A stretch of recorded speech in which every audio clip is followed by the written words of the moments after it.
Hey team, it's Andre from High Performance Academy here. Welcome to another one of our webinars, and today we're going to be diving into the world of Autosport or Mil-Spec connectors. And for those who are maybe just getting started out on the journey of learning how to build proper professional motorsport grade wiring harnesses, learning about the ins and outs of Autosport connectors can be pretty daunting. And I'm using the term Autosport here, but TE are not the only manufacturer making these connectors. We've also got the likes of Sauer, if I can get my words out straight, which is another manufacturer basically making completely interchangeable, compatible parts.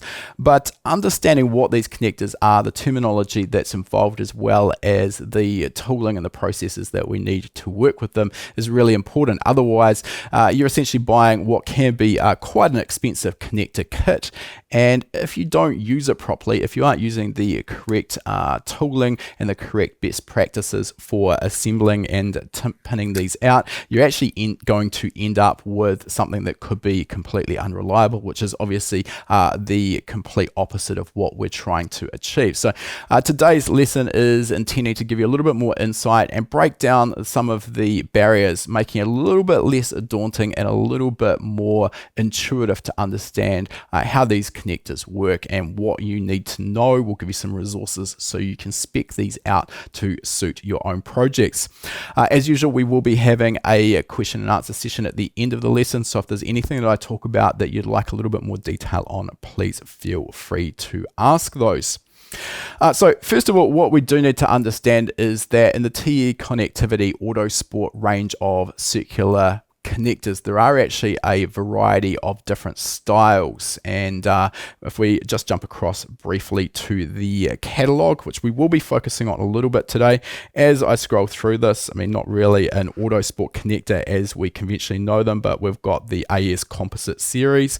Interestingly, I think when we went to TE in the UK, these were actually developed exclusively at the time for the Williams F1 team. Just something to note there. These actually genuinely are used on Formula 1 cars. Scrolling up again, we've got the Autosport Rally Micro, etc, etc. The list essentially goes on. The style of connector is obviously going to play into a part of basically what size contacts we can use, which in turn defines what size conductor, what gauge of conductor that we're going to be able to use, and basically also the number of contact locations or positions in the connector as well. And these are really the key things that we're going to need to understand in order to be able to specify the correct connector. Now, while I've just talked about a variety of the different styles in the Autosport range, what we're going to be focusing on for today's webinar essentially is the standard Autosport range. These are the bread and butter, I guess, of the Autosport connectors, and these are the ones that, unless you've got a fairly specific application, you're most likely to need, particularly if you're looking at something with a reasonably high pin count for the likes of a bulkhead connector or something similar. All right, so one of the first things we need to do, even before we worry about the Autosport catalog or anything to do with the Autosport connectors themselves, is we need to really consider what wire gauge we're going to be working with on our particular project. And there's a few elements to come into this. Why we need to understand this is going to essentially drive our decision in a big way as to what connector shell size and contact arrangement is going to work for us. So obviously that's one of the early things we need to understand. When it comes to defining the correct wire gauge, there are a few elements that we need to consider here. The first of these would be the application or current draw. So for example, if we were wiring up a fuel pump, it's quite possible that a fuel pump would be drawing maybe 10 or even 12, 15 amps, depending on the size of the pump. Very different, for example, to most of the sensors that we would have on our engine. The sensor current draw is likely to be in the milliamp range, so a very big disconnect there. Even some of the actuators that we find on our engines, the likes of our injectors and our ignition coils, the current draw on those is likely to actually be very, very low, particularly given that they are pulse width modulated essentially, or they're pulsed on and off, they're not run continuous. So current draw, the application of that. Now, the other thing we can get away with though, if we've got a situation where, for example, 99% of our conductors are going to be very low current draw, but we might have a situation where we've got one or two aspects that are much higher. What we can do is actually double or triple up on the wires or conductors through the connector. So a good example of this, I've got this off to the side. I might bring this in a little bit later. This is a harness that I have just about finished off for our professional motorsport wiring harness course as a worked example. This is for our in-house Toyota FJ40 project. So this is the engine harness itself, and the bit that I want to show you here, or just talk about here, is this particular connector. Probably a little bit hard to see. I won't get it under our overhead, but that particular connector there goes to the valley of the engine, and in that particular connector we've got a couple of elements. We've got the knock sensors for both banks. Those are mounted inside the valley under the inlet manifold. We've also got the starter motor solenoid, so the exciter wire for the starter motor solenoid, not the main power feed, I'll just be really clear on this, but that starter motor solenoid runs through the bulkhead to the PDM. And in this instance, I mean, everyone's a little bit different, but it's not uncommon for a starter motor to pull somewhere in the region of 10 to 12 amps on that solenoid when it's pulled in.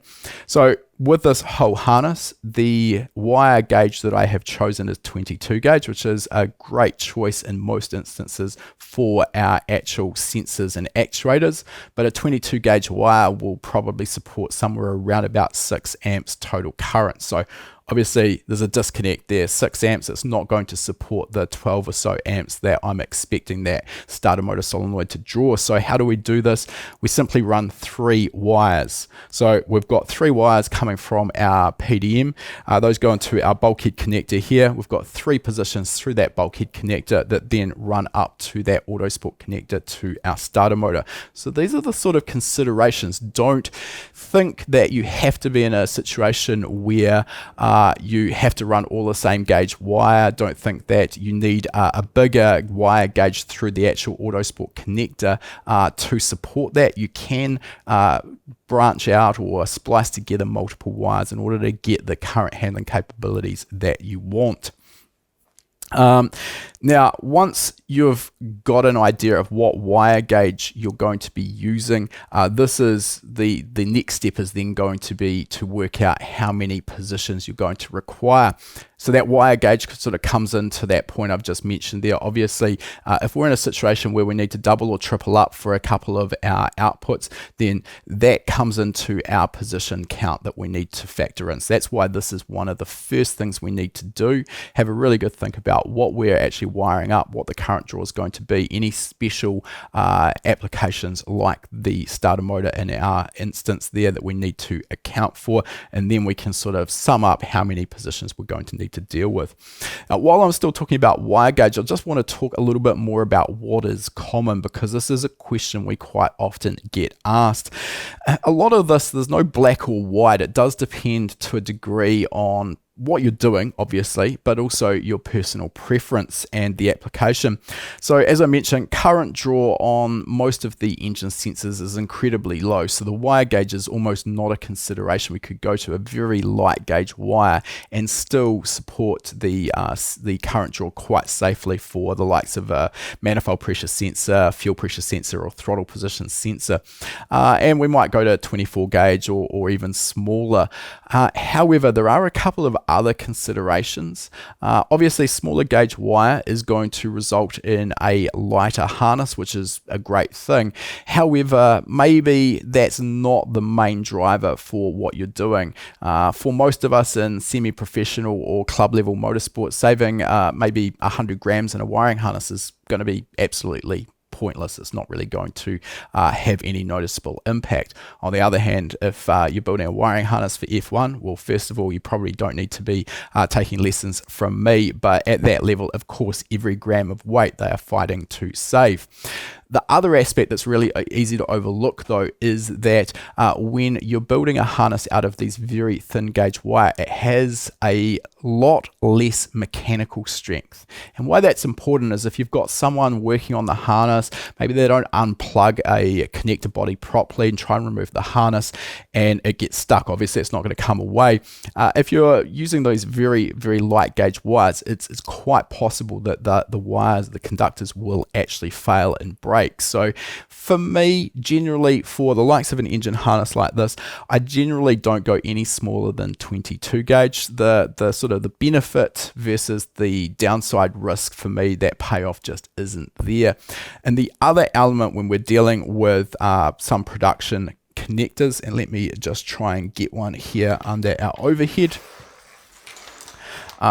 This one here is for a Bosch combined temperature and pressure sensor, and a little bit hard to see, but inside of the connector body here we have a little seal that goes around the conductor before we crimp the terminal in place. So pretty common, you're going to see that on just about any style of OE connector, and in that instance you're going to find that 22 gauge, normally that's about as small as you're going to be able to get that seal to adequately grip onto. If you go smaller than that, basically you'll have the seal there, but it won't even be touching the conductor. So it basically destroys the environmental protection that seal is there.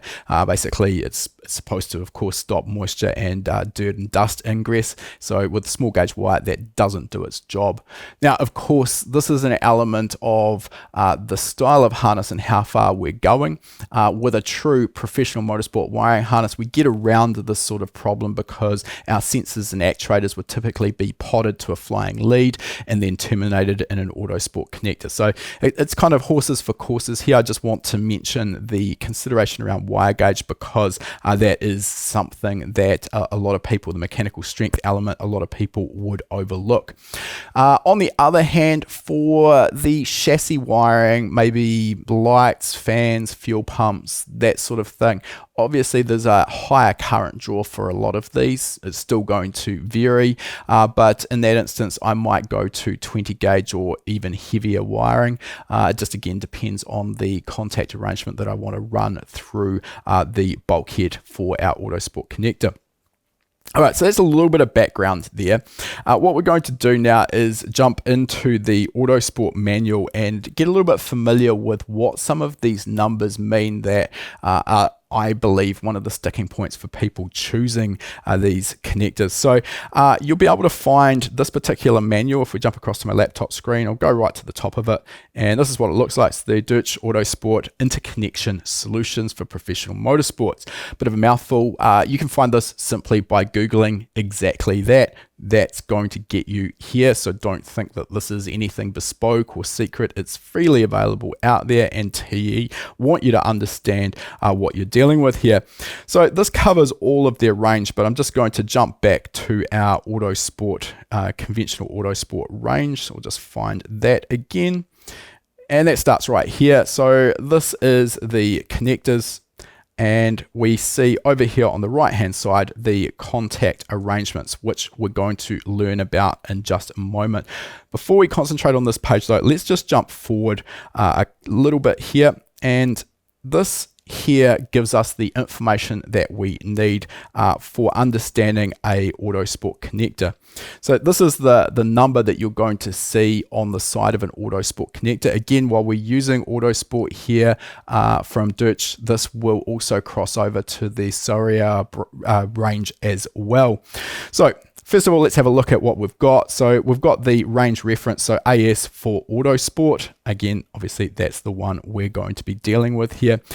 The next number that you're going to see here refers to the style. So that is going to be in this location here. So this defines what style of plug or connector we've got, whether it is a plug, whether it's a 2-bolt bulkhead flange mount, whether it's a receptacle, etc.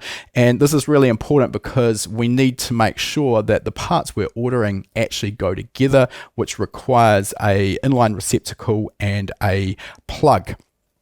So for example here, we've got the number 6. That is a free plug, and if I just disconnect that, that is, if we get this under our overhead, this is actually a Soria part, but again, the part numbers work. So the Soria starts with 8STA, so that's essentially their style, their range reference, and then we have this number 6. So that is the same as that Autosport number 6 that we've just looked at, and that means that it is a free plug.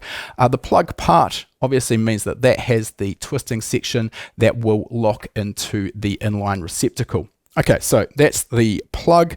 The other one, for example, here, in this case, the other half of that, let's get that under our overhead. Again, might be a little bit difficult to actually see the numbers on this. 8STA0. So let's go back to our manual. In this case, 0 is a 2-hole flange receptacle. So obviously the 2-hole flange is what we want there for a bulkhead connector. So key point there is understanding whether it's a free plug or an inline receptacle, whether it's got that flange mount, and really this just comes down to what you're wanting to do. If you've got a connector in the middle of a harness, possibly you're not going to have that flange mount, so that would just be inline. But we also need a receptacle and a plug, otherwise the two halves are not going to go together. There are a few other options in there which you'll be able to see for yourself, but essentially those are the most common 3 that I've just mentioned there. Okay, moving on, the next element we've got here is our shell size, and as its name implies, this is just the diameter of the shell. The larger the diameter of the shell, the more difficulty we may have finding room to fit it, but of course the more contacts we potentially can add into that. So if we come up here for a couple of pages, this is the shell size and contacts here, so you can see everything that is available. Before we do that, let's just talk about the contact arrangement as well, so we can have a look at both of these together. So shell size is here, and then our contact arrangement is the next one. So these kind of work hand in hand. So for a given shell size, there will be a variety of different potential contact arrangements. So you sort of choose with one with the other. So now that we've got that, let's scroll back up and we'll have a look at what this means. So for example here, if we were looking at a size 12 shell, so that gives us these 3 options here. So this is the shell size and contact arrangement, so it might be a little bit hard to see. This one says 12-04, then the next one is a 12-98, and then finally a 12-35. So all 3 of them are a size 12 shell, but they have different contact arrangements, and this is where you need to choose based on what you're going to need. So for example, the first one here, number 12-04, that gives us 4 16 gauge contacts, or size 16 contacts through there. So be reasonably good for something that's going to be relatively high current draw. The next one, our 12-98, that gives us 10 size 20 or 20 gauge contacts. And then finally, if we want a little bit higher density in this, our 12-35, that gives us 29, is it 22? I can't actually see that, size 22 contacts. So that's how the shell size and the contact arrangement works. Just so we can get a better idea of that, let's just have a quick look under our overhead again. And I do apologize, these numbers probably are a little bit hard to make out, but here we have 22-55. So what we already know is that that means that this is a size 22 shell and the contact arrangement is 55. Excuse me. Let's just scroll down and we find our size 22 shells here. And we know that we are a 22-55, which is this one. So that gives us 55 size 20 contacts, 55 20 gauge contacts. So that's the one that we've got there. Another aspect with this, and maybe I'll just zoom in a little bit, another aspect with this is it's quite helpful to just print out the contact arrangement there and add this, or copy and paste or screenshot it and add this into your documentation if you're doing this digitally. Just gives you a reference that's really easy to follow up at a later point if you're trying to figure out what the actual numbering strategy is for a particular Autosport connector. All right, so hopefully it gives you a bit of an idea of how the shell size and the contact arrangement work. I should mention here that with the standard Autosport connector that we're looking at the moment, this range allows for 16 gauge, 22 gauge and 20 gauge. So that's limited to what we can use. If you need to be outside of that, you would be looking at a different range, or alternatively, of course, as I mentioned, you can start looking at doubling up on contacts, doubling up on contacts or positions through the connector itself so that you can have more current handling capability.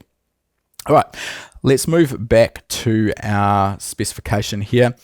So at this point, we've got through to our insert type, which is this here. Pretty straightforward. That is going to be either a P for a pin or an S for a socket.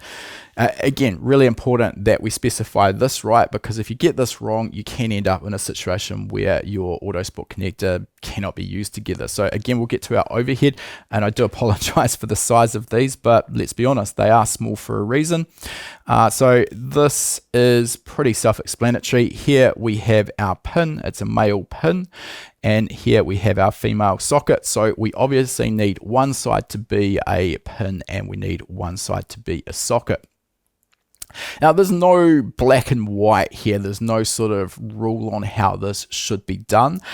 Generally, I find it better to specify that the bulkhead connector that bolts into the firewall, so in that case, this one here, I normally would specify this to be a socket. It means that if the harness has been disconnected and something is live, nothing can get in here, or at least not easily, and short between two pins, which could occur if we had the other side of the connector as the bulkhead. So let's just have a quick look at this.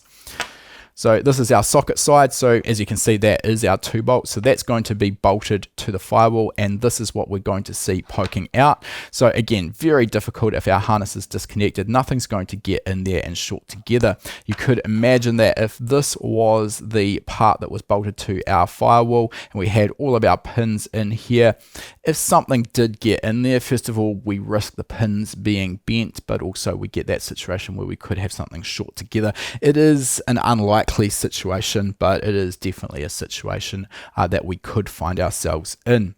So that's how we specify which is to be the pin and which is to be the socket side. Next, we have our shell keyways.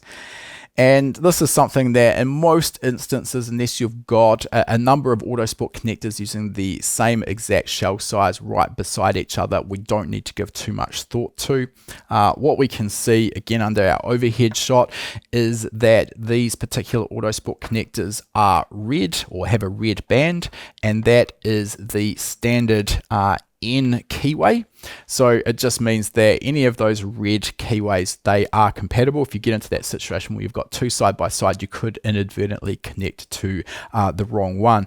But if we come back over to our Autosport manual here, you can see you can specify the keyway to be yellow, green, blue, orange, or violet. And basically that just makes sure that you can't accidentally connect the wrong connector up. Also worth mentioning here that particularly in our current age of supply chain shortages, it's going to depend to a degree on what your supplier can get hold of. Getting hold of the standard red keyway, normally not a big issue. Some of the other colored keyways can be a little bit trickier to get hold of. And just so we can see what that looks like as well, this is of course one of those yellow keyways, and again a really good example of a special Autosport connector here. This is for power distribution, so you can see it's got 2 really large gauge studs as well as 3 additional heavy gauge contacts through that. All right. At this point, that's essentially what you need to know, what you need to understand with the way an Autosport part number is written, and that's what you're going to need to specify what you actually want to order. However, we still need to actually understand how to decide on what that's going to be. So I wanted to just go through a bit of an example here with the FJ40 harness that I've got in front of me and sort of go through some of the design considerations that we had with this. So let's head back to my laptop screen and we'll go over to our FJ40 harness design Google sheet. And there's a lot going on here, but I'll try and sort of keep this simple. What we actually start with is the ECU, and this is nice and easy because the ECU has a defined connector. Obviously, the ECU manufacturer tells you what the connector is going to be, and in this case we are running an 8 STA, so it's a Soria part, the 0, which we now know what that means for the style of the plug, and then it is an 1835 SN, so it's a size 18 shell. The contact arrangement is 35, it is a socket, and it is the standard N red keyway. Also, we'll talk about these boots in a second as well, but that's defined. We've got all of our pinouts for that, no big deal there. But what I wanted to do is get to a point where we can actually make some decisions, which is our bulkhead connector. So we got to a situation where I think I had about 82 conductors that I really needed to run through the firewall. And that gets a little bit tricky because 82 isn't a number that's going to be easily supported, but it is also close enough to a number that is going to be supported. So let's see how that works out. So first of all, we already know from what I've said that with our engine harness, I'm going to be reverting by default to a 22 gauge contact. And we've also talked about the only scenario really where that could be problematic, which was our starter motor. So we know what our wire gauge is going to be. So let's have a quick look here and see in our catalog what we could actually get away with. And if we look at our size 20 shells, so that starts with these two up here and then follows through to these ones here. Well, if we look at this particular one here, this is looking like it's going to be a really close option for us. The 20-35, it's a size 20 shell, that gives us 79 size 22 contacts. So as I said, I think we had about 82, maybe it was 83, so we're close, but obviously we're still over that. So what can we do to get away with using that so that we don't have to maybe step up to using 2 connectors to get through the firewall? Well, what we can do is actually consider sharing some of our pins. So let's scroll down through this. I'm not going to get too deep into the weeds with it, but what we can do here in the middle of our connector, which interestingly the highest number in this case, pin 79, is in the center of the connector. What we've done is we've basically located all of our big cumbersome wires, which are our 2-core shielded wires for the likes of cam position, engine reference, engine synchronization, and knock. There's another good reason, which is getting a little bit off topic, but another good reason of doing this is that those make a really good core for our concentric twist to go across. So that's what we've got in the middle here. But what we've got here is each of these shielded cables has a shield by definition. Obviously, there's a hint in the name there. And we need to get that shield through the Autosport connector as well. And how we do that is by using a solder sleeve to a shield drain, and then that terminates in a single contact to go through. Well, what we've done here in this particular location here, let's just try and highlight that whole line, that one there, shield knock, and then we've got our shield for our reference and sync. So basically I've shared, instead of having in that case 4 positions going through the firewall connector, we've just managed to pull that down to 2. So that was enough by sharing those to actually get our pin count down to 79. We are right on the absolute upper limit of that, but at this point we now know that the 20-35 is going to be suitable. So let's scroll back up. So the part number that we've actually got here is our AS620-35SN. So 6, you'll remember from our catalog, is a free plug. The other side of this is of course going to be our 0 part, which is our 2-hole flange, so we can bolt it to the firewall. Now the next part of it, our S and N. So S, we already know that is a socket. Now this actually flies completely in the face of what I just mentioned, whereby conventionally we would specify the 2-hole flange part to be the socket. In this case, and we'll get it under our overhead, we can actually see that I've used the sockets on the engine harness side. So as I said, it's a guide. It's not set in stone. There's some good reasons why we would do it around the other way. The only reason that I've done this is we happen to have the matching half of this connector already sitting on the shelf. So rather than needlessly buying another connector body, I made use of what we have. And of course, I understand the implications in that. It's an in-house project as well, but just to put a little bit of context around that.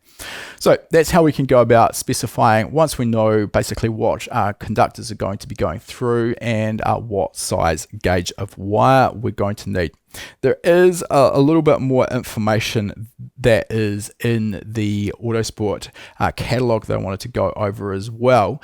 Shortly we will jump into our questions, so this is a great time to remind you, if you've got any, please start asking those now. But before we do that, we'll look at the tooling that's required and the how we decide what that's going to be. So let's have a look here. Again, I'll just zoom in a little bit.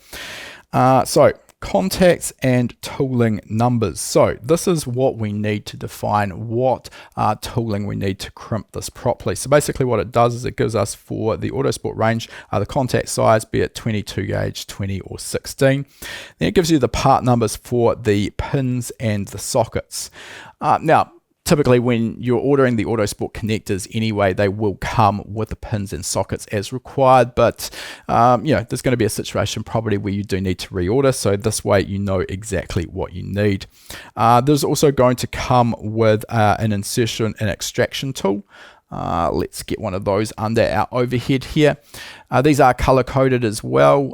So in this case, the green and white is for 22 gauge. Yeah, orange if you're doing 20 gauge, for example. So you can tell at a glance what they are. So one half of this is for inserting, and basically this allows you to insert the contact properly, make sure that it is clicked into place properly, and the opposite side you can use to actually extract the contact if you've made a mistake or something of that nature. They are pretty fragile. They do require a little bit of care, but they are purposely made fragile so that you'll damage the insertion and extraction tool rather than an expensive Autosport connector. I've had a few people ask why these aren't made out of metal of something like that. That's the reason. We don't want to risk damage. Next we have our crimp tool, and generally the crimp tool that's the go-to for Autosport connectors is the DMC AFM8 crimp tool, which is this little guy here. Probably if you've ever seen anyone building motorsport harnesses, you will have seen one of these already, but the crimp tool on its own, unfortunately, is not much use. We also need a positioner, and the positioner basically does exactly what its name implies. It positions the pin or the socket so that the crimp is going to be placed in exactly the right place. So again, we don't need to guess. The Autosport manual tells us what positioner to use for a pin or a socket for each of those sizes. I'll show you one of those now. This is a positioner, and basically we open the Autosport AFM8, that clicks into place. And again, might be a little bit hard to tell, but depending on your wire gauge, you can also adjust the crimp tool so that you're going to get the correct amount of force being applied. Basically, it calibrates the crimp tool so that you're going to get a reliable crimp without under crimping or over crimping. So that's probably one of the more common questions we get around using the DMC crimp tool is, how do you know what positioner to use? You don't need to guess. The Autosport manual will tell you. All right, now getting a little away from the specifics of the Autosport connectors, but just something that is worth mentioning, you also are going to need a really good quality set of wire strippers. So I would highly recommend, these are my favorite, these are an Ergo Elite from Ideal. So they've got a set of blades that are designed for the Mil-Spec wire, Tesla wire that we use. There is also this optional little wire stop. So this is just a little fence essentially, and you can adjust it and lock it in place, and basically then when you insert the conductor in it, you can butt it up against that wire stop, and it just ensures that you're going to get consistent strip length for your wire. You might be thinking, well, why does that really matter? Does that really matter? And the answer is that yes, it does. What we're trying to do is get a specific amount of strip length, and let's just jump across to my laptop screen. Excuse me. Basically, what we want to do is make sure that we've got sufficient strip length so that we get full engagement inside of the pin or socket. And we also want to make sure that when it's fully engaged, we also have this little gap between the insulation and the back of the pin or the socket. It's important that we have that because if we have the insulation butted hard up against the contact, we may not have that full engagement. We do have a little inspection hole as well, which I'll talk about in a second. So that's one element. We might not have complete engagement, and if we've overlooked that inspection hole, we don't really know how much of our conductor is engaged. The other element though is that if the insulation is butted hard up against the back of the contact, then basically that's going to impart stress and strain as that wire moves backwards and forwards and vibrates. So we want to allow that small amount of a gap there. Obviously excessive, we could end up with problems. So that's the sort of range that we're expecting to see there, 0.6 to 2.5 mil. I'd probably be more likely to be sort of around about 0.6 to 1 millimeters. That's kind of what I aim for. So that is why it's really important to have a good quality set of wire strippers with a wire stop, because in this case 79 individual conductors that I'm stripping the insulation off. It's very difficult to get consistency on that number of conductors when you are doing it manually. So you want to make sure that you have a consistent strip length. Now I'll just head back across. There is also another manual here which is worth having a look at. So this is the Deutsch Autosport technical manual. So this has a lot of information in it, but it has some best practices as well. So basically talks here about the sort of tooling that you're going to need. Talks here about the strip length as well, and that's probably a little bit more strip length than I would normally like to see, but essentially gives you the sort of the idea of what you're trying to achieve. So a really good place to sort of come in and read through, understand the technicalities, and get a little bit more knowledge on the best practice standards as per Deutsch's own recommendations. Now, one last thing I wanted to talk about was the boots that we use on the back of these connectors. And again, if we come back across, just shrink this down. No, I don't need to. And over here we have boot termination detail. Basically it gives you a list of the diameters for the different shell sizes. And you can use that in conjunction with the likes of TE or Hellman's boots and basically work out here. So for example, the H and H dimension there, so that's recovered and as delivered. And what you can do then is basically look at that list there and basically work out what is going to suit your particular Autosport connector shell size. You do also need to consider the dimension for our J. This will obviously shrink down onto our wire itself, so there might be a range of different boots that will actually work with your contacts, your shell size, but you may also need to consider what the diameter of your harness is that you're going to need to shrink down on as well. All right. Let's move on with some questions now. So this is a good time to ask any questions if you haven't already.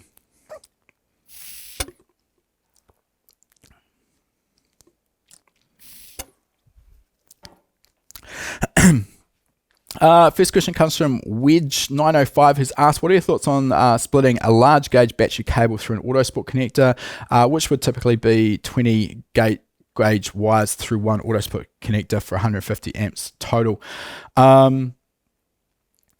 Okay, so if you're going to run a battery cable through, you would be using one of the special Autosport connectors that are designed for exactly that task. I personally haven't done it. There's nothing wrong with it. You'll find that being done, but it is a very expensive way of getting your battery cable through the firewall. There are some really nice solutions that we use, such as the Radlock studs. Those work really nicely at a fraction of the cost, but absolutely you can run it through an Autosport connector. I certainly would not be recommending that you break down a single battery cable into individual 20 gauge wires. That's going to be a hell of a mess, just about impossible to get a good result doing that, and frankly just absolutely not necessary. Wedge905 also asked, is it okay to crimp multiple wires into a single Autosport pin? No, you should not be doing that. They are designed to work with a particular conductor size. You're not going to be able to fit multiple conductors into a Autosport pin anyway, so yeah, definitely not something you'd want to do. If you need to do that, you're going to be doing that with a splice in behind the boot at the back of the Autosport connector itself.